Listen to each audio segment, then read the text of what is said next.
Well, from the Arctic to the Antarctic via bicycle, we've been keeping tabs on two Dutchmen and their cross-continental journey. Joost Notenboom and Michael Rudenberg want to raise global awareness about the world's water problems. So they launched Cycle for Water, and they started in northern Alaska in the US, where they filled up one bottle with icy water from the Beaufort Sea. Now, their plan is to bring it all the way to the southern tip of Argentina on bicycles made from bamboo and hemp.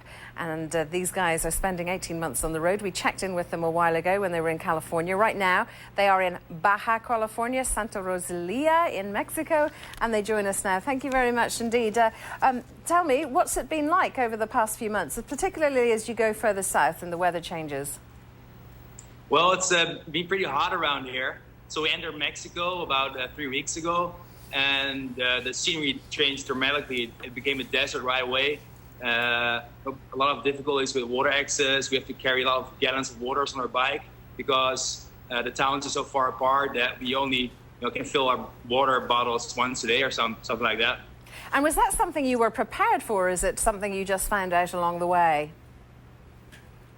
Well, we didn't really, I guess, appreciate the fact that it would change so dramatically. So all the towns that we hit, we have to go to the water purification plants shops they have around here in Mexico and fill up on water and carry it on our bicycles. So the last 10 days we spent crossing from the western side of Baja to the eastern side of Baja, and in the middle of riding through the desert, through a lot of over a lot of hills, through a lot of dusty plains, and camping out in the desert. So that's definitely something that was a bit of a surprise, maybe.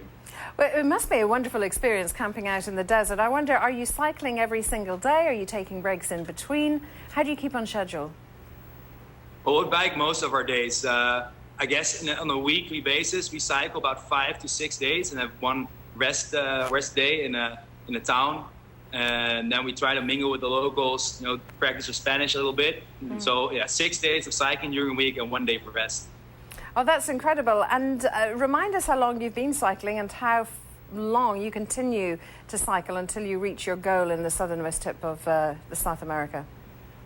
So we started in Alaska on July 4th, so we've been cycling almost for 5 months now.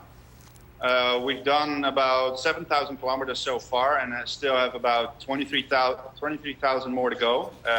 And we hope to be in Ushuaia at the end of South America by next Christmas 2011. That's incredible. And your plan, of course, to bring that bottle of water to highlight water conservation and the environment worldwide. What kind of response have you been getting in the 5 months you've already been on the road? Well, the response has been great. I mean, people are taking us into their homes, giving us beds to sleep in. And we had some great opportunities to talk at universities in the United States and talk about the water issues in the world. It's been nice to talk with a lot of people that are interested in our stories. And now we entered Mexico. The hospitality of the people here is amazing. Just 2 weeks ago, we spent the night with Sylvester, and he lived on his own on a little ranch, and he didn't have any access to clean water except for a big well. So we had to get our water from that well and shower with buckets and stuff. So you realize that water really is an issue around here. I mean, it's really extraordinary, because my next question was about to be, how do you feel being away from the quote-unquote real world? But actually, you are in the real world, in the world that you've been living for the past 5 months. Definitely. Yeah, it's crazy because the people here, the water that comes from our tap, you cannot drink it. I mean, we tried it, and you get stomach problems right away. So people here, the locals, need to buy their water from the big suppliers. So they need to buy bottled water, which is insane. They spend so much money on that water.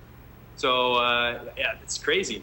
I mean, are you getting any sense from the locals and indeed from the people you talk to in the universities, any kind of plan that's coming to mind about how this situation can be resolved? Not only the resources, but the kind of expense that comes with selling or trying to buy bottled water when you maybe don't have a lot of money yourself to begin with?